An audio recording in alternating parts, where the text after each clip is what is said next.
నమస్తే, village one ప్రపంచానికి స్వాగతం. నేను మీ సురేష్ జుత్తాడ. నేను మీకు ఇది ఎందుకు చూపిస్తున్నానంటే, మీరు హెడ్ ఫోన్స్ పెట్టుకొని కానీ మంచి హోమ్ థియేటర్లో కానీ వేసి చూడండి. ఈ సంగీత వాయిద్యం వినిపించే సంగీతాన్ని మీరు ఇంతవరకు ఎక్కడా విని ఉండరు. అంత అద్భుతంగా ఉంటుంది. అంతకంటే గొప్ప విషయం ఈయన దగ్గర విన్నాను. ఈ వాయిద్యంతోనే విశాఖపట్నం మధురవాడలో పిల్లల కోసం 3 అంతస్తుల బిల్డింగ్ కట్టించాడంట ఈయన.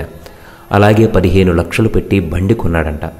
అందుకే ఇతని జీవితాన్ని ఈ పండగ పూట మీకోసం ఆవిష్కరిస్తున్నాను.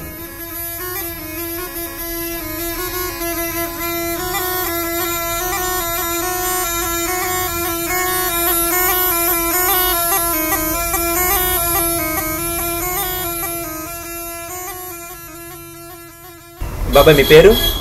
నా పేరు కొండయ్య. ఏ ఊరు మీది? మధురవాడ. మధురవాడ. మీ సొంతూరు?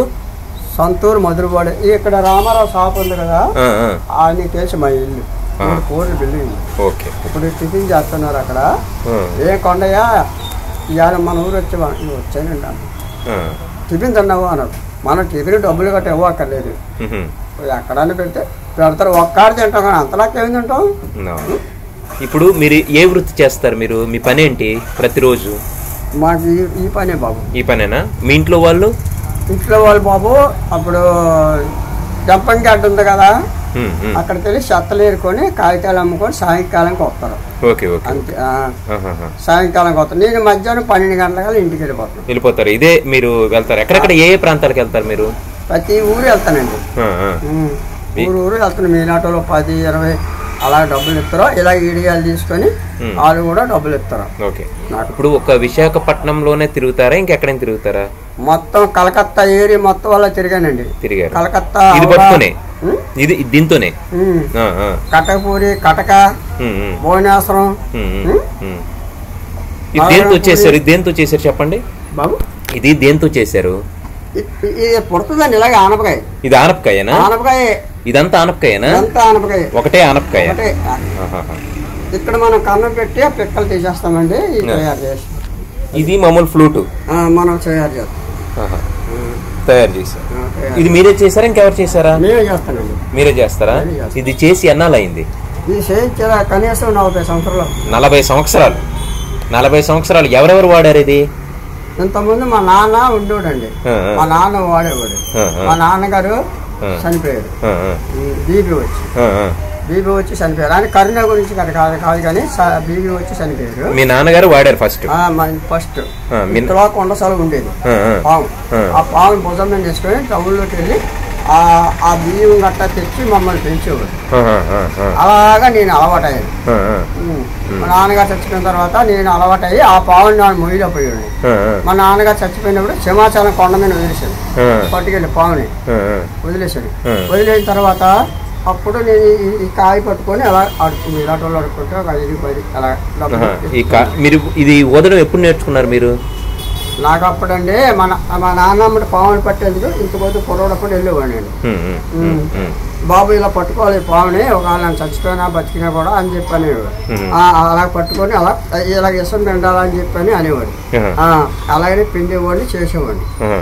ఇప్పుడు పావుని పట్టుకొని తిరగట్లేదు, ఫారెస్ట్ పట్టుకొని జైల్లో పడేస్తాను. అది ఆ జైల్లో పడి. పిల్లలు ఏం చేస్తున్నారు? మా పిల్లడండి బాబు పెద్దోడు ఆ బాబులా ఉన్నాడు, చిన్నోడు నీలాగా ఉన్నాడు. పాప ఉంది. ఆ పెద్దోడి పెళ్లి అయిందండి. పెద్దోడి పెళ్లి అయింది, 3 ఆడతారు. పాప బాబు ఏం చేస్తున్నాడు? పెద్దోడు డ్రైవర్. బాబు చిన్న ఇంకో బాబు చంట చదివాడండి.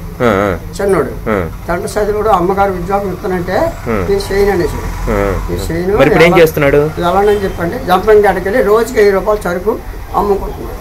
చెత్తనా అమ్ముకొని సాయంకాలం ఇంటికి వస్తున్నాడు. ఈ పెద్దోడు డ్రైవర్. చెప్పడానికి 10 పాప కూడా జంపింగ్ గడికి వెళ్తుంది. అది చదివింది. అమ్మాయి కూడా చదివింది. ఎంత వయసు ఉంటుంది పాపకి?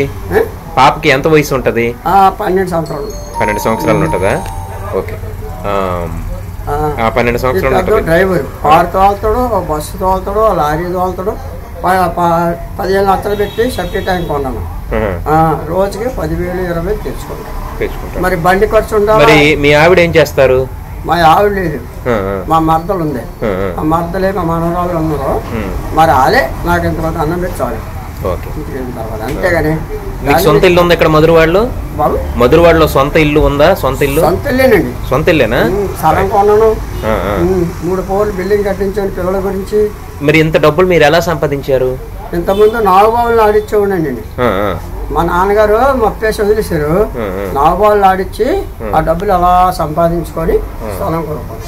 పాముల బుర్ర భారతదేశంలో పాములాడించి వారు ఉపయోగించే సుషిర సంగీత వాయిద్యం. ఈ వాయిద్యం భారతదేశంలోనే ఉద్భవించింది. నేటికి వీటిని అక్కడక్కడ వీధుల్లో వాయించడాన్ని చూడొచ్చు. దీనిని ఇతర భారతీయ భాషలలో పుంగి లేదా బీన్ అని అంటారు. మన వాళ్ళు కూడాను నాగస్వరం అని కూడా అంటారు. చిన్నని సొరకాయ బుర్రలను ఒకదాని మీద మరొకటి అనుసంధానించి ఒక చివరన 2 సన్నని గొట్టాలను కాకెదురుగా గొట్టాలను అమర్చి వాటికి రంధ్రాలు చేసి రెండో వైపున ఉన్న సొరకాయ బుర్రకు ఒక రంధ్రం చేసి ఉంటారు. ఈ రంధ్రం ద్వారా నోటితో ఊదుతూ రెండో వైపున ఉన్న సన్నని గొట్టాలకున్న రంధ్రాలను 2 చేతివేళ్లతో మూస్తూ తెరుస్తూ ఉంటారు. పాముల బుర్రను మధ్యలోనే ఏ అంతరాయం లేకుండా వాయిస్తూ ఉంటారు. బుర్రను ఊదేవారు ముక్కుతో గాలి పీల్చుకుంటూ దానిని నోటి ద్వారా బుర్రలోకి వదులుతూ వృత్తాకార శ్వాసను అవలంబిస్తారు. ఈయన చేస్తున్నదైతే ఒకటే సొరకాయ. పాముల బుర్రకు ఉన్న 2 గొట్టాల్లో ఒకదానికి 7 రంధ్రాలుంటాయి. రెండవ గొట్టం శృతి పెట్టి తరహాలో డ్రోన్ను సమకూరుస్తుంది, అంటే ద్రోణి. జీవల అనబడే ఈ 2 గొట్టాలను బుర్రకు తేనె మైనంతో అతికిస్తారు. వీటిని ముఖ్యంగా పాములను ఆడించేవారు ఉపయోగిస్తారు. మరెందుకు దీనిని వాడరు కాబట్టి దీనిని పాముల బుర్ర అంటారు.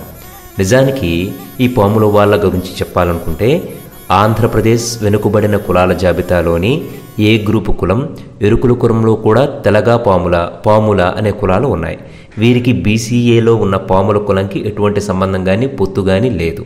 పాముల కులంలో ఎవరైనా తప్పు చేస్తే గడ్డపార కాల్చి పట్టుకోమంటారు.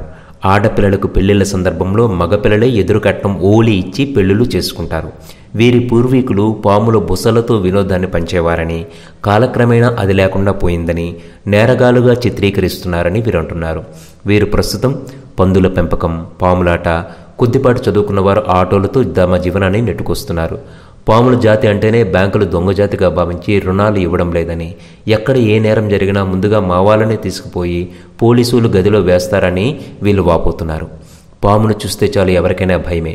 అలా భయపడని వాళ్ళే పాములోళ్ళు, అంటే పాములను పట్టేవాళ్ళు. వీరిని పాములోళ్ళు అని కూడా అంటారు. నాగపాము, రక్తపింజరి, కట్లపాము, నల్లతాచు ఇలా విషపూరిత పాములను వేళ్ల మీద లెక్కించవచ్చు. ఇక జర్రుగుడ్డు తోకతో కొడితే ఆ వ్యక్తికి ఒళ్ళంతా మంట పుడుతుందే తప్ప మరణించడు. పాముల వాళ్ళు ఈ విషసర్పాలను పట్టే సమయంలో పాముకాటుకు గురవుతుంటారు. అప్పుడు తమకు తెలిసిన మందు రంగరించి పోస్తారు. బతికితే బతుకుతాడు, లేదా దేవుడి దయ అనుకుని వైద్యం చేస్తారు. పాముల వాళ్ళ మహిళలు సైతం పాములను పడతారు. బుట్టలోని పాములను తప్పించుకునే ప్రయత్నం చేసి బయటకు వస్తే ఆడవాళ్లే వాటిని లాఘవంగా పట్టి బంధిస్తారు. గారడీకి క్లైమాక్స్ పాము ముంగిస పోరాటం. వీరు గారడీ విద్యను ప్రదర్శించేవారు కనుక గారడీ సాయిబు అనే పేరు కూడా వాడుకలో ఉంది. ఈ గ్రూపులోని గారడీ ముస్లిం, గారడీ సాయిబులు, పాముల వాళ్ళు, కనికట్టు వాళ్ళు, గారడోళ్ళు, గారడీగా వారు ఈ వృత్తిని అవలంబిస్తున్నారు. పాముల వాళ్ళు సంచార జీవులు అయినప్పటికీ ఆ రోజుల్లో వీరికి కనీసం గాడిదలు కూడా ఉండేవి కావు. కనుకనే సామాను మొత్తం కావిళ్లలో సర్దుకొని మరో ఊరికి ప్రయాణమయ్యేవారు. చిన్నపిల్లలతో పాటు పాములను బుట్టలో కూడా ఒకే కావిడిలో తీసుకుపోయేవారు. గ్రామంలో ఏదో ఒక కోడలను చూసుకుని డోలకు వాయించేవారు. ఆ శబ్దం గ్రామస్తులకు చిరపరిచితం కనుకనే పిల్లా పెద్ద మొత్తం సంతోషంతో ఉరుకులు పరుగుల మీద వచ్చి గుమిగూడేవారు. ప్రేక్షకుల చప్పట్లతో గారడీ ప్రారంభమయ్యేది. గారడీ ప్రదర్శన చివరలో పాము ముంగిసి పోరాటం ఉండేది. దీనికోసమే అంతా ఆసక్తిగా ఎదురుచూసేవారు. నాదస్వరంతో పాము ఆట మొదలవుతుంది. పడగ విప్పి ఆడుతున్న పాముపైకి ముంగిసను ఉసుగొలిపేవారు.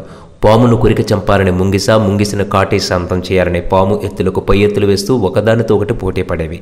ఆట చివరిలో ముంగిస పామును నోట కరుచుకుంటే పాము ముంగిసను తోకతో మెలిపెట్టి కాటు వేయాలని ప్రయత్నిస్తుంది. పతాక స్థాయికి చేరిన ఈ పోరులో పాము ముంగిసల్లో ఏదీ చావకూడదనే మాట ప్రేక్షకుల ద్వారానే చెప్పించి ప్రదర్శనను రక్తి కట్టిస్తారు గారడీ వాళ్ళు. చుట్టూ చేరిన వారు ఇచ్చిన చిల్లర తీసుకొని మరో గ్రామానికి వెళతారు. చిన్నపిల్లలకు పాలు లేకపోయినా బుట్టలోని పాముకు మాత్రం కనీసం ఒక కోడిగుడ్డైనా పెడతారు. సినిమాలు, టీవీలు, కేబుల్ కనెక్షన్లు రావడంతో వీరి గారడీ విద్యను చూసేవారు కరువయ్యారు. గత్యంతరం లేని స్థితిలో వీరు రోజు కూలీలుగా మారారు. అయినా వీరు తమ పిల్లలకు పాములు పట్టడం, పెంచడం నేర్పిస్తున్నారు. కనుకనే నాగుల చవితి సందర్భంగా పాములోళ్ళు పాములను ప్రదర్శించడం మామూలే. అయితే నాగుల చవితి వచ్చిందంటే తెలంగాణ ప్రాంతంలో పాముల వాళ్ళకు మాత్రం గుండెల్లో రైలు పరిగెడతాయి. వీరు పాములను బుట్టలో తీసుకుపోయి ప్రతి ఇంటి ముందు ప్రదర్శించి డబ్బులు అడుక్కుంటారు. వారి నుంచి అటవీశాఖ సిబ్బంది, జంతు సంరక్షణ సంఘాల సభ్యులు పాములను లాక్కుపోతారు. అందుకే ఆ రోజు పాముల వాళ్ళు భయపడుతుంటారు. సికింద్రాబాద్ బొల్లారంలోని రాష్ట్రపతి నిలయానికి ఏడాదికి ఒకసారి దక్షిణాది రాష్ట్రాల విడిది పేరుతో రాష్ట్రపతి రావడం ఆనవాయితీ. ఈ ప్రాంతంలో పాములు ఎక్కువగా ఉన్నందున పాములు పట్టే వారిని అక్కడికి తీసుకుపోతారు. రాష్ట్రపతి రాకు వారం రోజుల ముందే వీరు రంగంలో దిగుతారు. రాష్ట్రపతి ఉన్నన్ని రోజులు అక్కడ ప్రతిరోజు 4 పాములు పట్టే వాళ్ళు హాజరు కావాల్సిందే.